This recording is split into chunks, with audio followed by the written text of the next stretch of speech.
Hello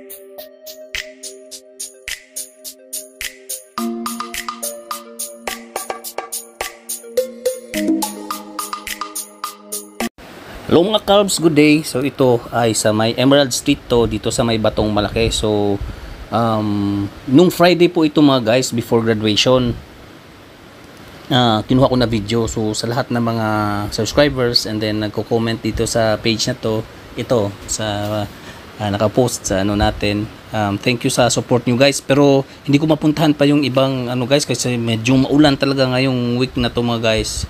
Simula ito, makulimlim nga itong araw na to, the day before sa graduation dito sa UPLB. So ito sa may Agapita na banda, no, labas lang ng Agapita sa main road, papunta tayo ng UPLB. So ayan yung mga ayan yung drugstore dyan, tapos mga grocery store, Alpha Mart, mayroon ding 7-Eleven na pwedeng mabilhan doon. So ito na binaybay na natin mga guys, yung papuntang ano UPLB. Then punta din tayo ng Erie. So kay Sir Paulo Nora, thank you sa support nyo. Sa lahat ng mga OFW na nanood at lahat ng mga taga Los Baños, Laguna, shout out mga guys. So hapon na po ito, no. Tapos medyo makulimlim talaga kasi di ba may parating din na bagyo, kaya yung ating kalangitan ay medyo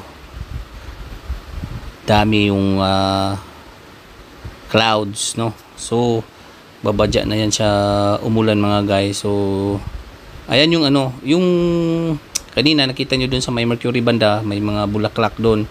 So parang February 14 din to yung kanyang pag mag graduation, kasi sobrang daming bulaklak. Pagdating natin dito sa may gate na ng UP, kikita nyo guys yung mga bulaklak, sobrang dami. So congratulations sa mga graduates ngayong taon na to, sa dito sa UPLB at sa lahat to ng mga ano. So sa lahat din ng mga subscribers, viewers dito ng page na to, thank you sa support ninyo guys. So sabi nila pabalik-balik lang yung ating video, papunta lang palagi sa UP. So siguro sa sunod guys ayusin ko na. Tapos may request din yon si Sir dun sa forestry. Subukan ko lang sir na i-ano din yung request nyo. Pero hindi ko mangako na agad-agad. So ito mga guys, dito siguro kayo dati, LB Square banda, so may 7-Eleven din. So medyo marami na rin kainan dyan sa may looban. So dami na kayong pipilian, may nag-open, may nagko-close. So ganyan talaga yung business guys.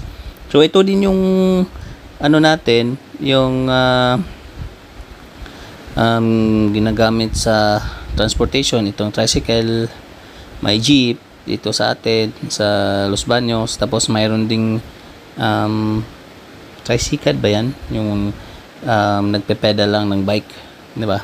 Ito tricycle, may motor siya, pero may yung tatlo ding gulong, pero bike lang yun siya. Doon banda papuntang Mayundon area. So pakita ko yung sa sunod na mga video ko, ayusin ko lang talaga. So ito yung pinakahuli na video ko na gagawin for UP. Tapos ayusin ko na yung mga videos ko guys, kasi gusto ko na pagandahin na rin yung mga videos dito sa page ko. So ayan na, dito si malapit na tayo sa may gate. So ayan yung kainan naman, si Jollibee. Tapos dito sa kabila guys may yung store na to, daanan natin, no. So Korean store na rin yan, yung dating KFC. So Korean store na yon, yung pumalit. So ayan din yung Vega. So andyan pa rin naman yung mga kainan dyan na dami rin, yung McDo, yung Chowking. So kung gusto nyo ng sweets, na donut, andyan din yung Dunkin Donut dyan. Ayan yung mga bulaklak mga guys, diba kita nyo? sa ano lang yan na tabi lang yung K Plaza pala, so Korean store yan. So ayan din yung parang Watsons ba yan guys. And then dito guys andyan din yung Starbucks, so dami din kapihan kahit sa ano dito. Ayan yung mga bulaklak guys, oh.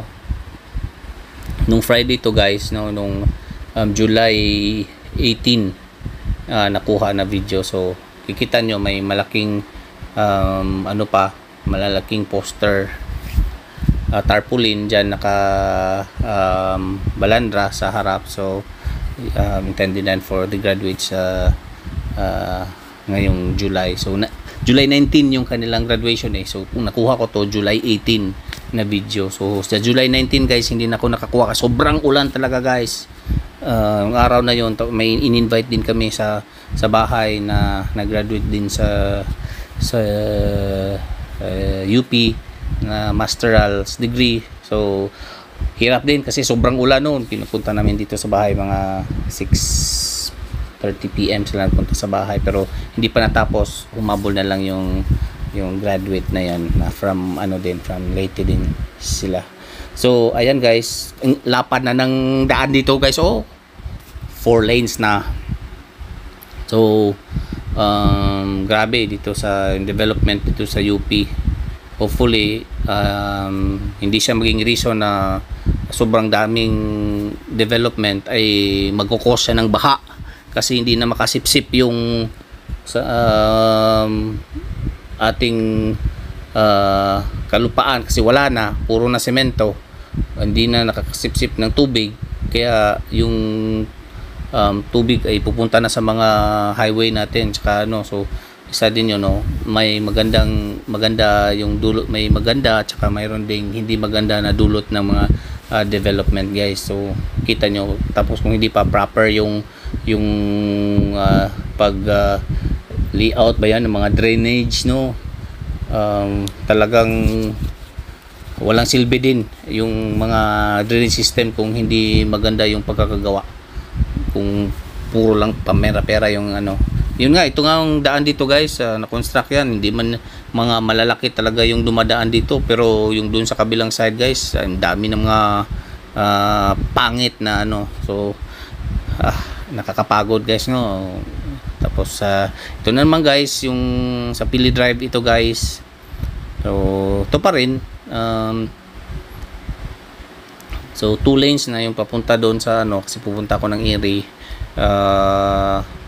Medyo meron ding part na